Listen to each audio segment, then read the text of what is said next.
Welcome to Deep Dive Lab, where we break down and dissect cutting-edge scientific research from advanced biomedical technologies to breakthroughs in AI, material science, chemistry, and physics, all told as compelling, easy-to-follow stories.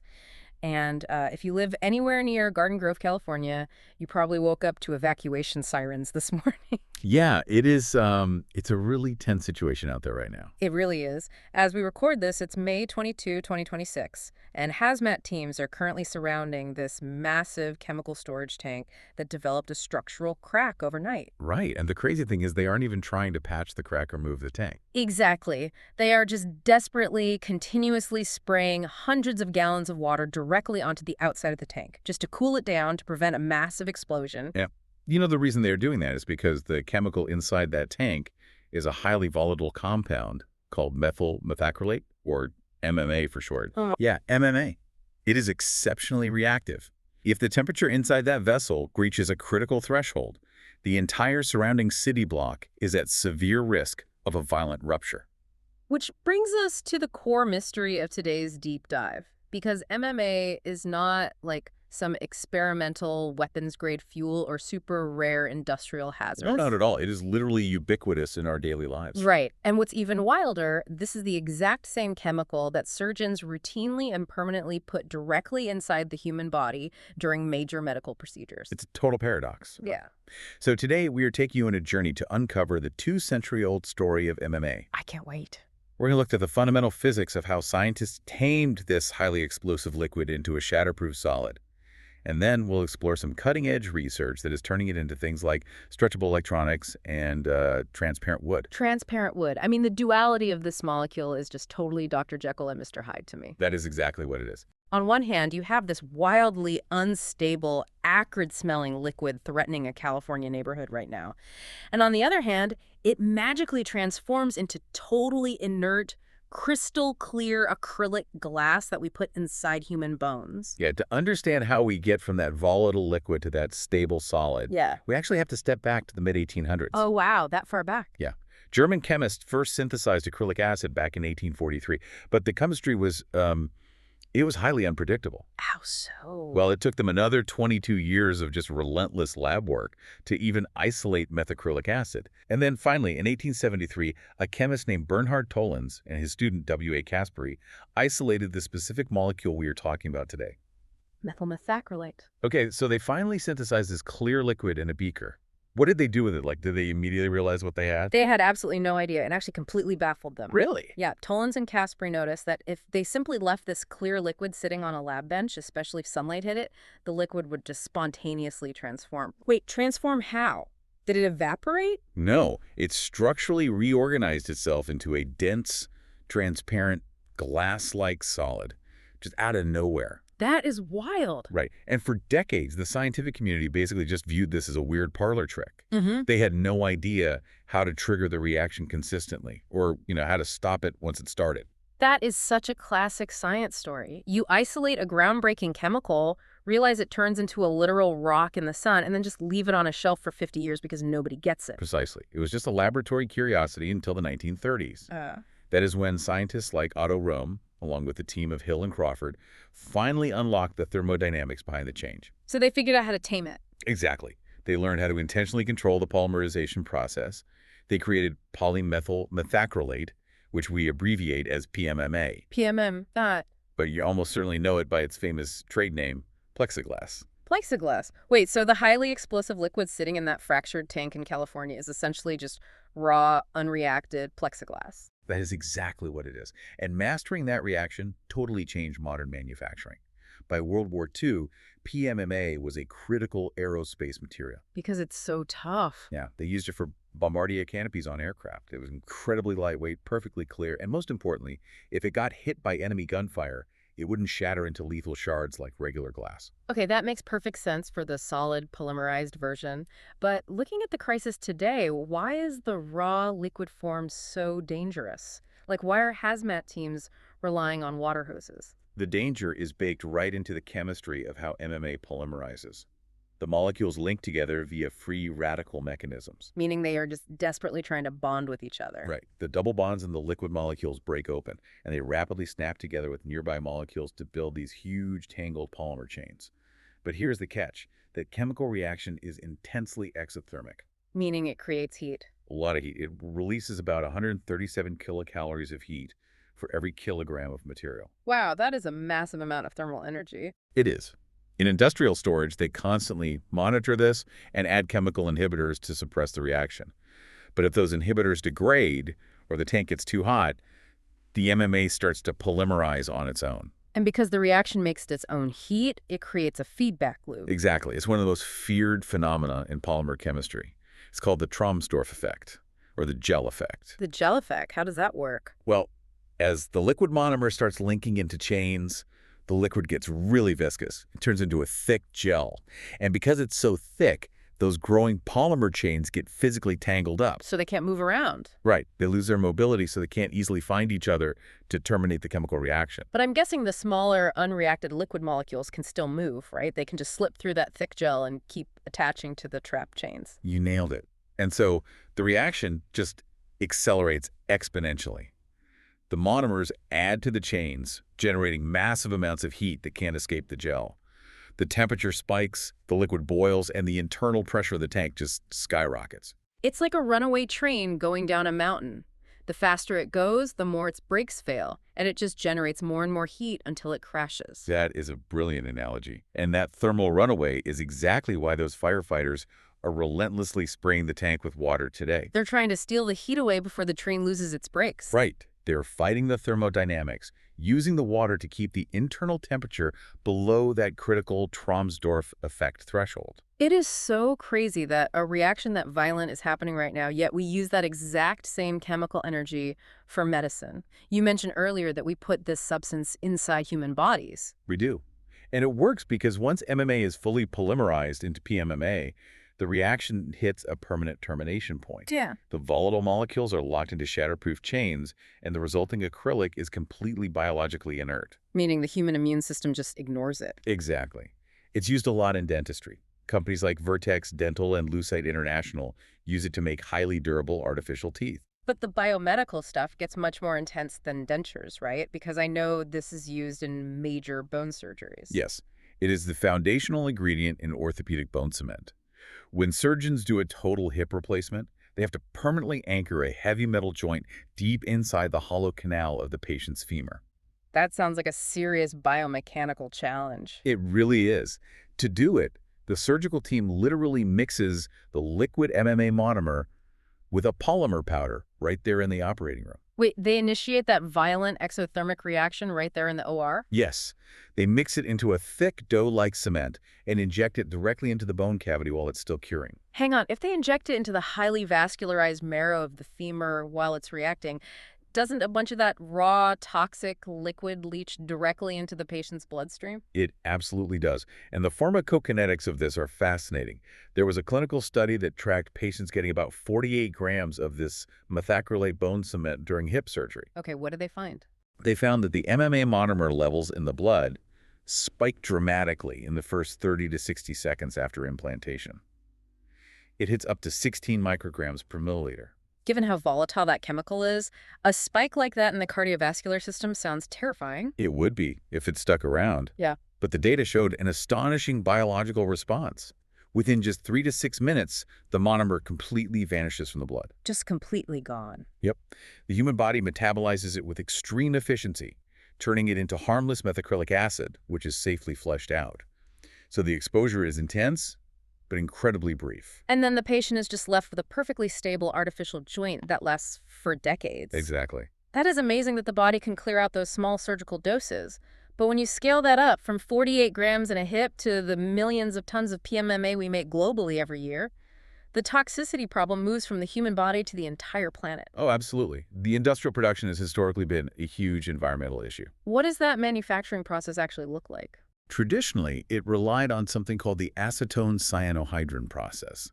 It's incredibly resource-heavy and uses severe toxic precursor chemicals like hydrogen cyanide. Hydrogen cyanide, yeah, that doesn't sound sustainable at all. Not even a little bit. So The chemical engineering sector has been pushing hard for green chemistry alternatives to make MMA without the toxic precursors. Which makes sense. We need the plastic, but we have to clean up the supply chain. Right, but the push for green chemistry forces us to ask what green actually means. There was a deeply revealing study recently published in the journal ACS, Sustainable Chemistry and Engineering. What do they look at? They did a life cycle assessment comparing a highly efficient industrial process known as alpha-lucite, which uses ethylene and carbon monoxide, against a newly engineered lab-scale green method. And I'm assuming the new lab-scale green method was way better for the environment. That is what everyone expected. But the results were totally counterintuitive. The lab-scale green process actually had higher negative impacts on both the ecosystem and human health compared to the industrial alpha-lucite process. Wait, how is that even possible? If it was specifically designed to avoid toxic stuff like hydrogen cyanide, how could it be worse? It all comes down to the hidden energy costs. Yeah. The green process was super clean during the actual chemical reaction. But once the synthesis was done, the new MMA was trapped in a massive volume of water. Ah, so they had to separate it. Right. And to physically separate the pure MMA monomer from the water, you have to run distillation columns, which takes an enormous amount of thermal energy. Because water takes so much energy to boil. Exactly. And here's the kicker. If the local power plant supplying the electricity for that distillation is burning fossil fuels, the massive carbon emissions completely wipe out the benefits of the clean chemical reaction. Oh, wow. So a clean reaction in a beaker doesn't mean anything if the power grid running your lab is dirty. Precisely. You have to look at the whole life cycle. That is such an important insight. So if making new PMMA is that energetically costly, why aren't we just recycling the material we already have? I mean, acrylic is everywhere. You'd think we would, but the recycling stats are actually grim. Right now, about 90% of all acrylic produced globally just ends up in landfills. 90%. Why aren't we just running it through municipal recycling like regular plastic? Because traditional mechanical recycling destroys it.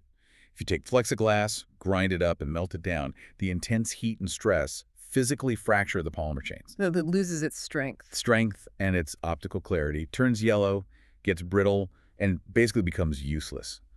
So scientists are now aggressively pursuing chemical recycling instead. Chemical recycling. So instead of melting it, you actively sever the bonds to turn the solid plastic back into the pure liquid monomer we started with. Exactly. Breaking it down cleanly so you can rebuild it from scratch.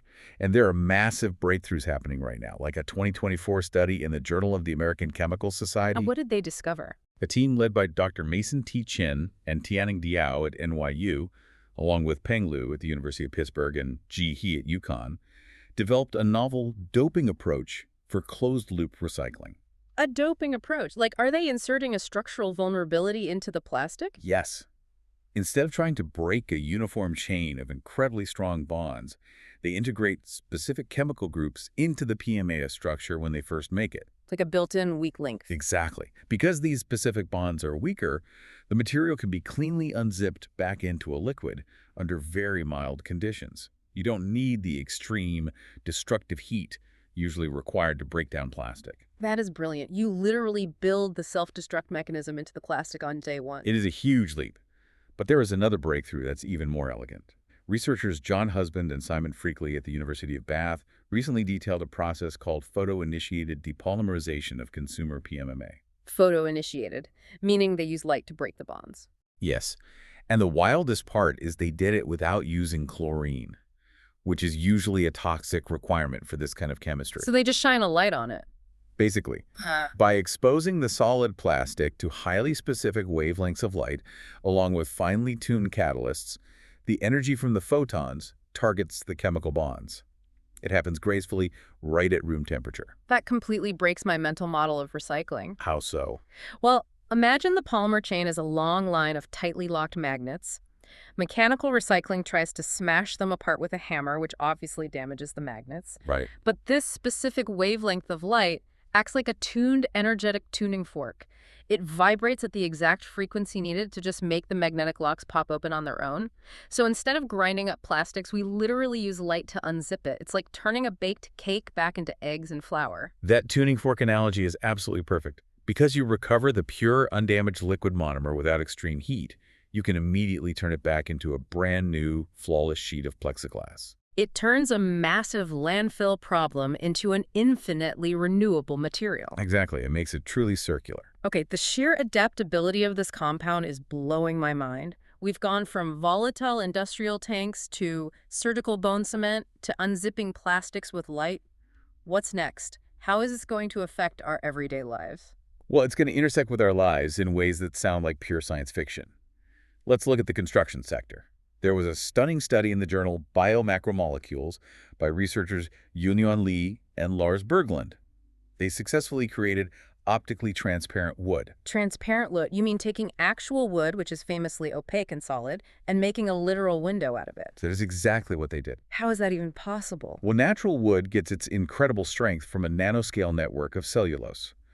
But it's opaque because it's saturated with lignin, a natural polymer that absorbs light and makes wood brown. Okay, so they get rid of the lignin. Right. They chemically strip out the light-absorbing lignin, leaving a pale, highly porous cellulose skeleton. Then they vacuum impregnate our liquid MMA monomer deep into that network and polymerize it into PMMA. And because PMMA is perfectly clear, The result is a hybrid structural material with an astonishing 85% light transmittance. Because the plastic and the cellulose bend light the same way, the light just passes straight through. so it's as strong as wood but looks like glass. Exactly. And it insulates heat way better than glass. It doesn't shatter, and it's a perfect base for integrating transparent solar cells right into the sides of buildings. That is a total architectural paradigm shift. Just picturing high-rise buildings with load-bearing timber columns that you can see straight through. It's incredible. And the impact on consumer electronics is going to be just as profound. A recent study in ACS Omega showed how PMMA-based copolymers are being engineered for transparent, stretchable electronics. Like the foldable smartphone screens we're starting to see. Way beyond that. We're talking about devices that can handle continuous dynamic stretching. By engineering these copolymers, scientists exploit a property called stress relaxation. It keeps the internal chains highly mobile. So when you stretch or twist it, the bonds don't snap. Right, and the screen doesn't get cloudy or hazy from microfractures. Yeah. This is the exact groundwork for wearable tech that perfectly conforms to your moving joints. Or a digital tablet you can literally roll up and stick in your pocket. When you lay it all out sequentially like that, the scientific arc is just unbelievable. It starts as a toxic, flammable liquid that can blow up a tank in California and ends up as a flexible smartphone screen or a see-through wooden window. It really highlights how adaptable basic chemistry can be. If we synthesize everything we've talked about today, there are 3 critical takeaways I want you to remember. Let's hear them. First, the inherent danger of MMA, that explosive Tromsdorf effect, isn't a flaw.